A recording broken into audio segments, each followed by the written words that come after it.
12 hours ago. This one's kind of farming too. Overweight little f***ing pig. What other husband would take care of their wife?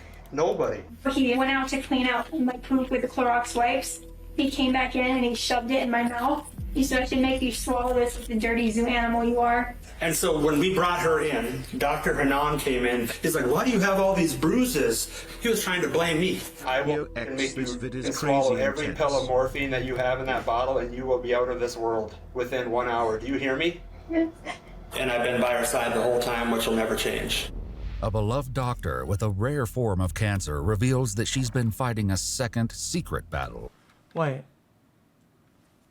Doctor with a rare form of cancer reveals that she's been fighting a second secret battle behind closed doors. Well, that's it's a story god-awful. written on her face in bruises and preserved in a recording her husband knows nothing about.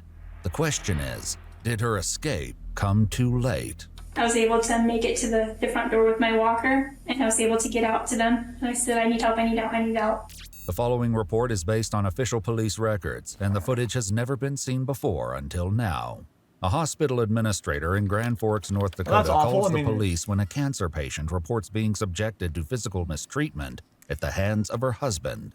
We would like an officer to come here to help issue a no trespass, and this particular individual, we're expecting him in like the next 10 minutes to be on site, and he does have a history of violence, so could we get somebody over here kind of right away? And is he an employee or somebody coming in to visit a patient? No, Merry but Christmas. we Yo, chill out, man. inpatient, so he's not allowed to see her due to the nature of some of the things she's disclosed. An officer with the Grand Forks Police Department is dispatched to Altru Hospital, where after getting a brief rundown from employees, she leaves a message for 40-year-old Josh Temple, the man they want trespassed. I'm talking with hospital staff here. For whatever reason, it doesn't sound like they would like you here. This phone call is to let you know you are not allowed to come to Altru for any reason unless you have emergency medical attention that is needed. Other than that, I do understand that your wife is in here obtaining treatment, but you are not allowed on the property. I'll go up to 411 and interview her. Do you want to just hang out just to see if he does end up showing up, or just make sure he doesn't? Typically, if they're going to be violent with a spouse, they won't typically be with us. Okay. But, I mean, I guess really that doesn't mean anything, but typically, they do stuff like that in private, right? I was just going to say, yeah, it's more of a behind closed doors type thing. Yeah. The officer arrives at the room where Josh's wife, Dr. Whitney Temple, is receiving treatment for complications arising from chemotherapy. She does have a cancer diagnosis of some sort? Okay. And what is she here for currently? It depends on how you spin it, right? Okay. She had diarrhea. She's being abused. I mean, she knew she would potentially die because she has low platelets. So she used her diarrhea as her excuse and weakness to get here. Okay. To try to go herself safe. And maybe it's not what we're thinking here, right? Maybe it's more verbal abuse, which is something that you'll know when you see her. Okay. The officer learns that Whitney came to the hospital by ambulance 2 days earlier. But before she can get more information, she gets a phone call back from Josh, who believes this stems from a conflict between himself and medical staff. I was there last night taking care of her, and I think they're mad because I had her get out of her bed and stand up for a little while as well, and they missed that she was fluid overloaded, and so they weren't following proper, because I know a lot about medicine too, and my wife's a physician. Okay. And I study it. I love medicine, absolutely love it. I was in the Army for 8 years, and I was a combat lifesaver and fell in love with medicine. I probably should have went that route and still think about it, of doing physician route anyway. But, so I know a lot about it, and, saved a lot of lives in Iraq too. Dude! Oh my god, I hate when people do that. Josh, a home builder by profession, says that before he realized she was fluid overloaded, he had her stand for about 10 minutes to build up her strength. And she ended up falling again. She's been falling a lot. And I didn't think she was going to, is because she was fluid overloaded. She had her walker in front of her and the bed to the side. Okay. And so I think that they got mad about that as well, or at least the nurse was. I know that they don't want to be questioned and harped on or whatever, and I get it. And and I know my wife looks like a hot mess right now with all of her bruising and her, you know, bad medical situation, but it's been like this for almost 2 years. This is just, you know, another day for us. Like, and I promise you, I'm not just being some hostile, mean guy. You know, I'm not like that. Very loving, just very protective. So, yes, my wife has been falling a lot. She's fallen at work a couple of times too. You know, is that where her bruising comes from, Josh? Is that where her bruising comes from? Yes. So she has low platelets and she's been falling. Anytime you touch her or grab her or squeeze her or she falls down, whatever, when you have 30,000 platelets in your body when you're supposed to have 150 to 250,000, you're going to bruise. She's going to look like a mess. She's going to look like her knees are all banged up, you know, from falling. I understand that. I promise she's not a danger to herself or that I'm not taking care of her or just letting her fall. Nonetheless, the officer informs him that for the time being, her orders stand and he is not allowed back on the property until further notice. Next, the officer must speak with Whitney, who has a much different story to tell. Hello, my name's Abby. I'm with the police department. Do you mind if we chat? Absolutely. Okay, and you're Whitney, I am. right? And these are mom and dad? Mom and dad. And they know everything. And you came in a couple of days ago, I think they said the 3rd. Yep, and I had to come by ambulance because he refused to take me to the hospital. Okay. So I ended up calling the ambulance in the middle of the night. In here. Whitney will share much more about the horrifying lead-up to this hospital stay, but she assures the officer that the trouble in her marriage didn't start this week, as much as Josh may claim otherwise. If they're trying to make it look like I'm letting her fall or being mean to her or whatever, we've been married for since 2020. I've never been mean to her. So when we moved into our townhouse in June of 2020, he said I said something lippy, and he punched me in the chest, and I fell on my butt, and I was like, why did you do that? And he's like, you just slipped. Like, I didn't hit you that hard. If I hit you, you would have broken something.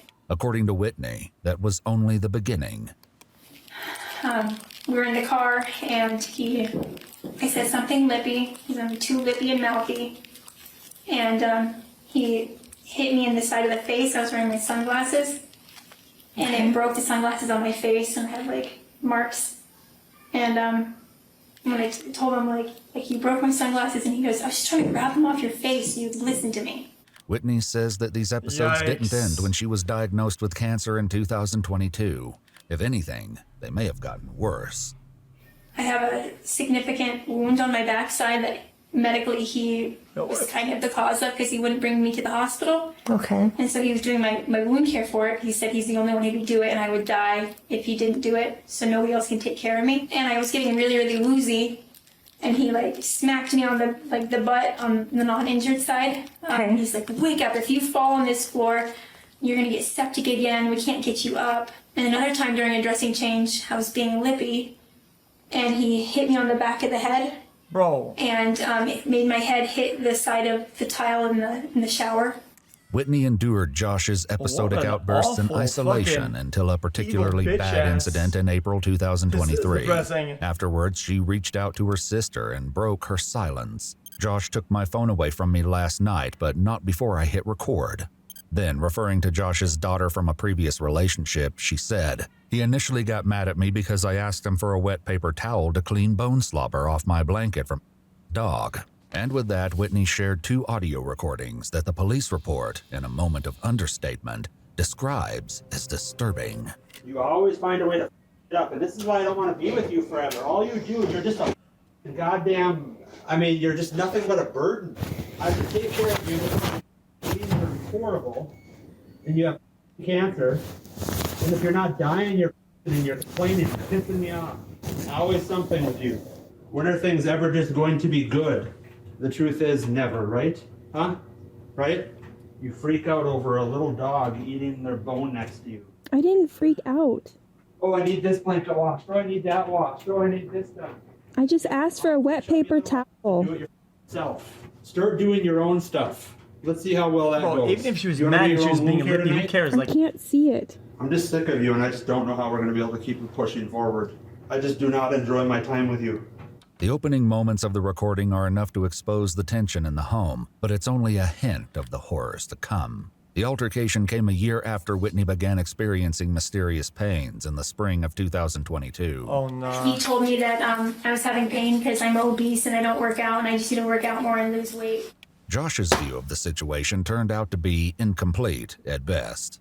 And he wouldn't let me go to the doctor, and I eventually, because I was in so much pain, I texted my doctor, his work clothes, and I said, I really need to get in with you. I've been having this severe pain, and now I'm having neurologic symptoms. And she got me in like the next day and got me an MRI.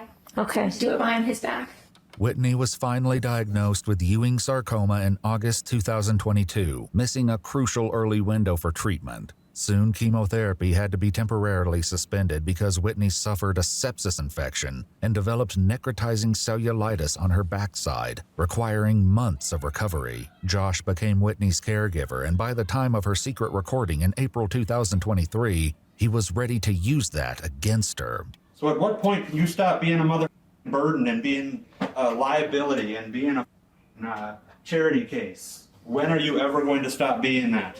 When? You were like this before cancer even, so don't act like it was only cancer. At least with you, you can't just play that cancer card because you were lazy before this and I didn't do most things. This is something else. For you. You were the only American in this country that goes to work. And even though there's moms out there that have multiple kids and pets, and they come home and have to still be a mother, and they're doctors too, you need to snap out of being the way that you were bred to be, which is lazy and ill. And every time I show you the path and get on you for doing something stupid, you act like a and you walk away, and then you get all mad and you cry about it. Is that going to fix anything? Crying doesn't work on me anymore. I'm completely numb to it. Results work. I'm tired of you not having the results I'm looking for. I'm tired of every day that belly keeps growing even though your weight's dropping. You need to start doing something. He enjoys that. I mean, I'm not trying to make a psychoanalysis, but he enjoys doing that. This is the type of interaction that kind of feeds him. Like, come on, bro. It's either you live your life like a pathetic disabled person or you start getting done. You pick. It's clear from Whitney's private writings that Josh's cruel taunts were not coming out of the blue. In a phone app, she keeps an extensive list of things he's done and said to her over the years. You won't be a good mother. If you were a man, I'd kick your ass. And shut the f*** and eat your chili are but a few examples. Like, why are you trying to ruin my one Saturday night with... Why are you so good at ruining things? You're like a professional sabotaging mother. Ruin it. I just asked for a wet paper towel. Cause drama. I was not trying to cause drama. You shut your mother mouth and don't even open that mouth. Do you hear me? Yep. Do not even say a thing. You are not entitled to say a word. When she's over here to spend time and to have a good time, not to hear, oh, I need my blanket cleaned off. I need this, I need that. Shut the up. We'll do it later. It's not doing anything sitting there, is it? And you're the mother who opened the window and got cold. Did I tell you to open the window? What did I tell you before? Don't do something unless you're told to do it. Dude, and look at the fucking house they have. If they really wanted to, they could like downsize or do something and have like a caregiver do all that for her. Like, this guy's just a fucking gross loser cucklord. Like, you have a severe listening problem. This judgment, it seems, was a common one from Josh. He's not a doctor. He thinks he's such a good guy. And then he does this for my benefit. Because I don't he likes the listen to control. him. He does. I have a listening problem and I'm retarded. And the only way he can get me to listen is to do this. Made my life hell.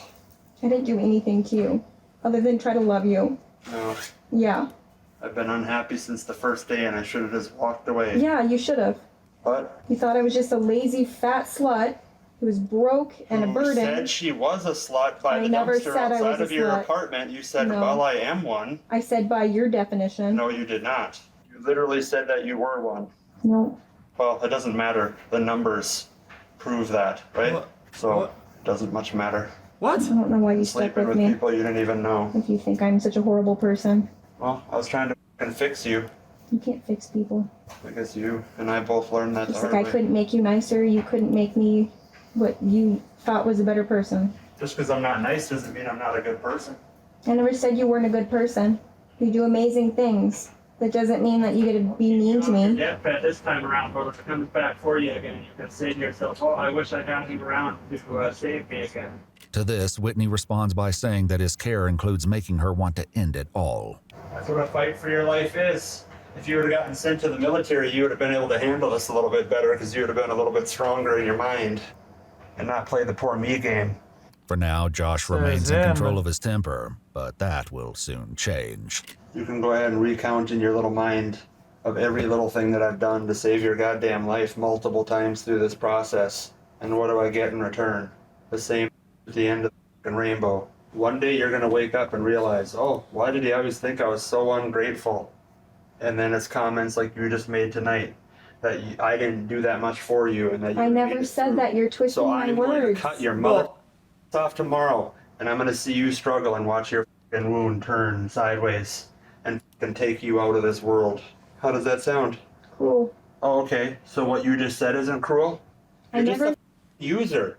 I hope you know I'll send you an invoice for all of this care, and it's going to be in the hundreds of thousands of dollars. You twisted and then I will my words. send you off on your way. I wasn't grateful all of for the everything deals you've that I done. lost for your as I sit in prime season and let people at my company You when didn't I'm have gone. to come with me. I didn't have to come with you. See, this is exactly what I didn't like of you. He started hitting me with clothes, and I'm like, please stop, please stop, please stop. And he dragged me out of the bed when I had all this like wound in my Foley and everything. It could get ripped out.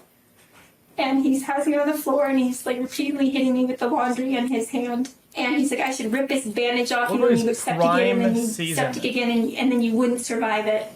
Even by the time the worst part of the recording is over, it's not any easier to listen to. Get your back in the bed. You've never saw evil. Get in there. Well, he's gonna talk like he's in a movie. You need to learn what you say before you say it. Try to tell me I didn't have to be there at Mayo to help you. If this cancer comes back, I am letting you go. Do you understand that? Yes or no? Yes, it's true. I have not loved you for a while now, but I have cared about you, and I have felt pity for you. But I don't know what to do because we got married and we're supposed to love each other, and you're very hard to love. And I feel like you're trying to derail my life and yours at the same time. And how is that fair to me when I've literally kept you alive? Huh? Sorry. And then you say you didn't have to be there. If I ever hear that come out of your mouth again, I will make you swallow every pill of morphine that you have in that bottle, and you will be out of this world within 1 hour. Do you hear me? Yes. I am not playing around anymore. You will be brought out of this world if you piss me off like that one more time, and I will put you out of your misery. The recording puts Josh's conversation with the officer today in a new light. Yeah, I'm just kind of weirded out when your husband is trying to take extra good care of your wife, and then you're like being penalized for it. It's just kind of disheartening. Okay. You know what I mean? Yeah, I get I that. don't really know what. I mean, I dedicated so much time and effort to her. Yeah, this is like classic, like super narcissist child behavior. Like you onboard a responsibility and then constantly use it against them over and over again, and you use it as power leverage. Like, oh, I can stop doing this, whatever. Dude, then just don't do it. Then let somebody else do it, whatever, and then or divorce and get the fuck out. I mean. And now they're just trying to put her into a freaking home. You better get your one-bedroom apartment figured out, because that's where you're headed. Whitney says that at the end of that day's incident, something happened that was even more terrifying than the violence. And he ended up taking the phone from me, and it was still recording. And I was so scared he was going to see it was recording, and like that was going to be like, that was it. This is how people go down, hanging out with losers like you, because then you drive people to be violent and mean, and then you try to get them in trouble, right? Yes or no? You're not around on this. You're not around on this. Give me my phone! No. Give me my phone! Lay down. Give me my phone! I said no. You give me my phone. I said no. Yes. Why? Because. For what reason? I need it for my alarms. No. Yes. You're not getting it. Give me my phone. I bought it. No. Lay down. Give it back. You got 5 seconds to lay down. But luckily he doesn't know how to get my You see? phone. He's a really bad. You see sometimes like sometimes people use the term financial abuse and people don't really know what it means or whatever. That would be a good example of what financial abuse is. That's what it is. If you control the finances, then you control the finances, so it's your responsibility, and you buy shit, and then you but I bought this other, and use that as power, and it's just weird. Memory. Okay. That is. And so I just recorded it, and eventually, like, he came in and he's like, "I'm gonna get this back to you," and so I was able to like shut it off and like get it to Sissy right away. Whitney sends the recording off to her sister along with a desperate warning. You cannot tell anyone yet, especially mom and dad, she writes. This is extremely dangerous for me, and if he finds out I recorded him or told anyone about his abuse, he will hurt me again. As Whitney would find out over the next year, however, there was nothing to stop that from happening anyway. On Saturday, he said I should just cut your jugular and end it. Yeah. That was this Saturday? Okay. With that introduction, Whitney describes what happened only 6 days ago when she had an accident in the living room. So I was trying to get up from the couch, and he was on a work call, and he couldn't like get to me quick enough. And I was trying to get there, and I had diarrhea kind of running down me. And he's like, "You're on my floor like a zoo animal," and like he kind of let me fall off my walker, and he dragged me through the poop into the bathroom, and got me on the toilet. And when he got me on the toilet, he started repeatedly hitting me on this left side of my face until my nose was bleeding. Was he hitting you with the closed fist or open fist? Okay. So you can see the fingerprints on her face, on her scalp there. For the fingers. Okay. And then he said... And that was the left side of your face? Right there. Okay. And he's like, "Why are you bleeding?" And I said, "Because you hit the side of my nose. Did it break it?" And I said, "No, but it's That would be bleeding." a good use case for the Yeah, if I had used a room. fist, he'd definitely be dead. That's like 2% of what I could do. And then he said, "If I hit the right side of your head, you'd for sure be dead because your tumor is over there." Whitney says that the altercation on Saturday Sandpaper. only intensified from there. You're about to hear the worst thing I've ever heard. Okay. So he went out to clean out my poop with the Clorox wipes. He came back in and he shoved it in my mouth. He said, "I should make you swallow this like the dirty zoo animal you are." I'm military, I'm cordial. I don't fly off the handle like an idiot or anything, and I'm a college educated, I'm not. Oh my a God. weirdo. Yo. And he shoved it so hard that How long is he it gonna tore go my about his tongue credentials? from like the base here. So I have a big wound. We have a picture of that too. Okay. If I get poop in there, I can go septic. Okay. Much better now. You do better. He keeps trying to call me. I told him I was coming in and talk with you, so I don't know why. Oh, well, I do know why. Yeah. He's trying to be his sweet self. It is this sweet side of Josh that Whitney would frequently spotlight, just as she did only a few days earlier when she texted her friend about the bathroom ordeal. He's been by my side ever since, she writes. It kills him being away from me. Does it seem like he has periods of time where he's, like, physically or emotionally abusive and then he's okay? Yes. Okay. Yeah, he tries to reel me back in. And he tells me that he doesn't know why he does these things. He gets so scared of losing me that he just kind of loses it. But at the same time, it wasn't uncommon for Whitney to made send bipolar, text but- messages that were meant as much for Josh's eyes as for the recipient. She once sent a message to her sister that read, "So I only told Josh that I told you he was calling me obese and was sick of me not listening. He can't know you know anything else. The next text I'm going to send is just in case he wants proof I told you I was in the wrong." He never does this in front of people because he has to save his pride. He's extremely cordial, a doting husband. Like, "I got her, I can take care of her." As for the incident from this past Saturday, Whitney would not find out until later hospital scans that the damage was worse than she even knew, and she suffered a fractured vertebrae during that night's chaos. Whitney says that Josh helped her clean up that night, but the undiagnosed bacterial infection she was suffering from continued to worsen in the coming days. I was deteriorating again. Okay. And I told him I need to go to the hospital. And he said, "Ultrasound sucks. They're just going to make you sicker. I can take care of you here." He said, "You just need to eat and drink your electrolytes here. We'll get through this." And I said, "I feel like I'm dying." Even at that point. Why, hold on a minute now. Excessive diarrhea for 10 days. Yeah. And then what made you call the ambulance That was definitely his Wednesday? plan then. What? Because I knew if I wouldn't survive the next day. Because my medical stuff was getting worse. And you called the ambulance yourself? I did. Was he aware of that phone call? Eventually he was. So I was sleeping out on the couch and he was in our guest room. And I was laying out there and I waited till he like went to bed and everything, and I called 911. And he eventually came out of his bedroom after I was able to make it to the front door with my walker. And I was able to get out to them. And I said, I need help, I need help, I need help. In subsequent text messages, Josh adopts a much different persona. I can't believe I didn't hear you and wake up, he wrote. This cancer should be in me and not you. I'll never let you down again.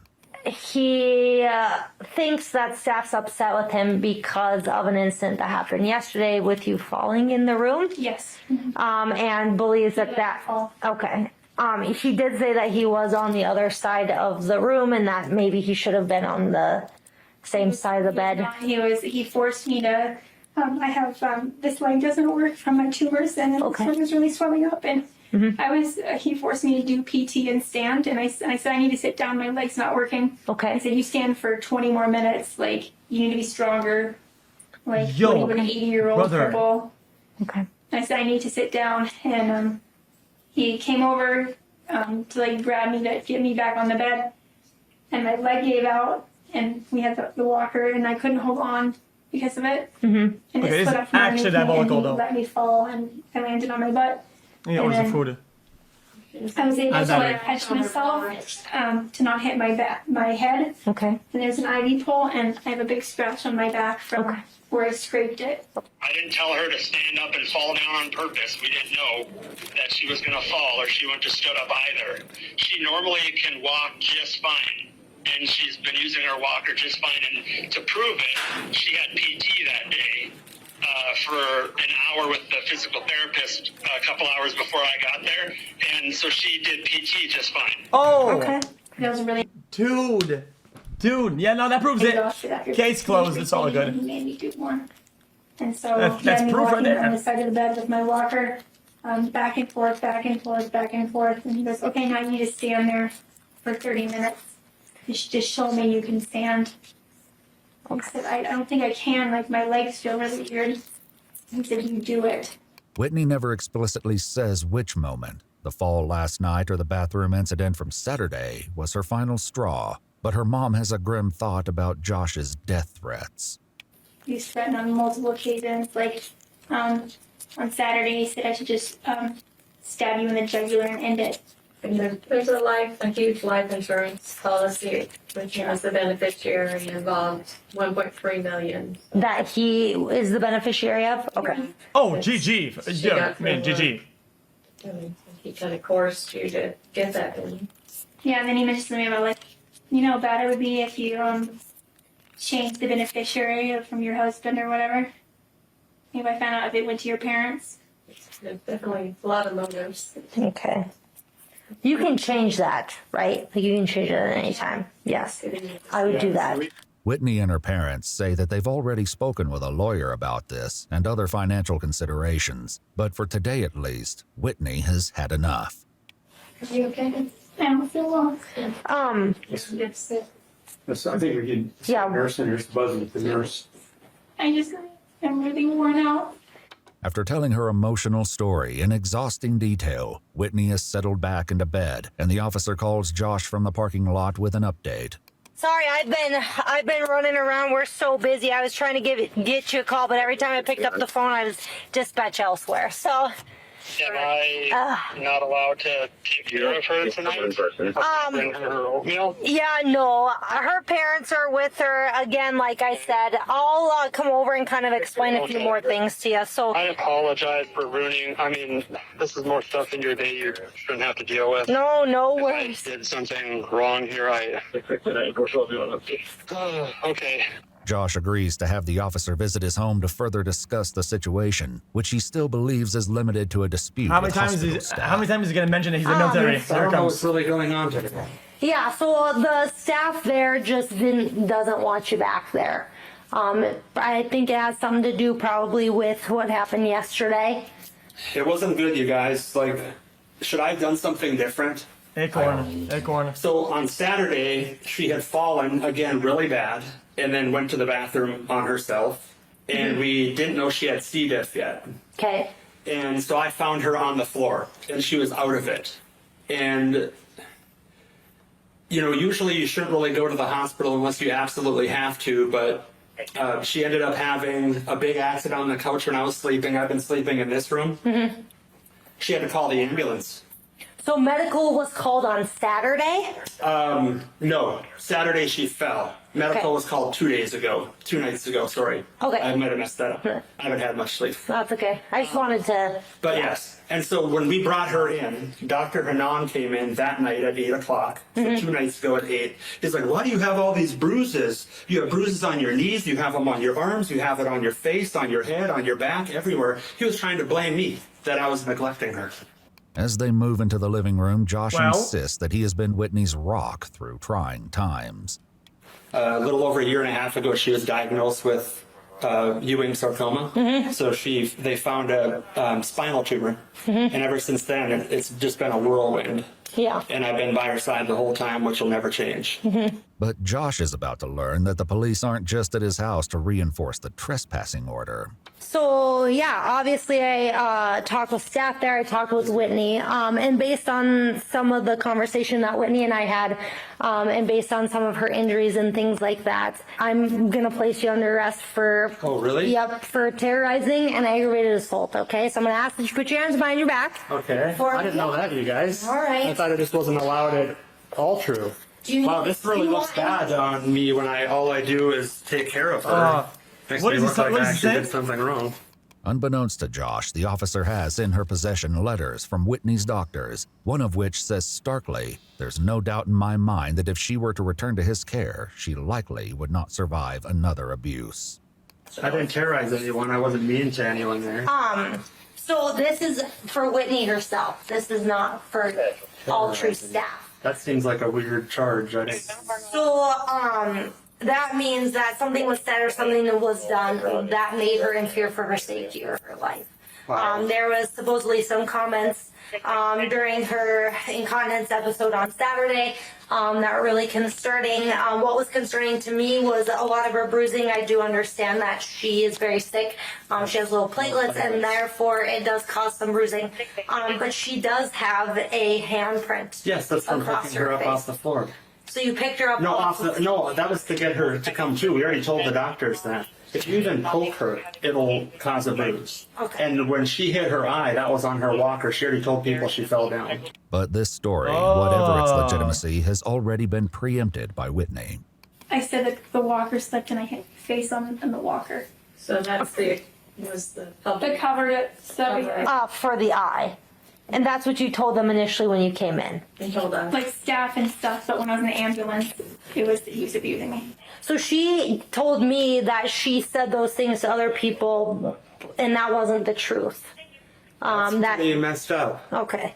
So buddy. that's what I'm getting. Why would she try to say this about her only caretaker and the person she's been with for 6 years? And I've been through this cancer fight with her. Doesn't matter. So based on talking with her, it seems like there may be some domestic violence issues going back to 2020 No, that definitely she's not. kind of just Okay. disclosed, right? Yeah, So, well, the problem is that I keep her alive and keep her going and find all the medical errors and everything else, and now she's saying stuff like this okay. when I did nothing. Dude, the medical errors. Holy Chad. Josh is calm Dude, on the he ride to finds jail, all that. unaware that this case is already beyond her word against his. Finds errors, The fixes problem it. is domestic, like real domestic, is such an awful thing, and then being categorized in that is pretty ridiculous. And then when we get divorced, you're going to be like every other woman and try to take half of my money.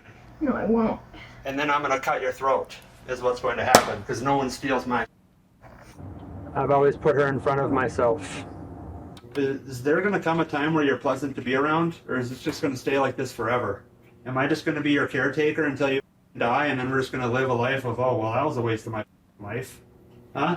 She has been safe. She has been well cared for. The weird thing, maybe you guys had asked around and found that out today, but I usually get praise, as does she, for how good of care I take of her. You need to stop being a nuisance. You go to the store and get your own food from now on.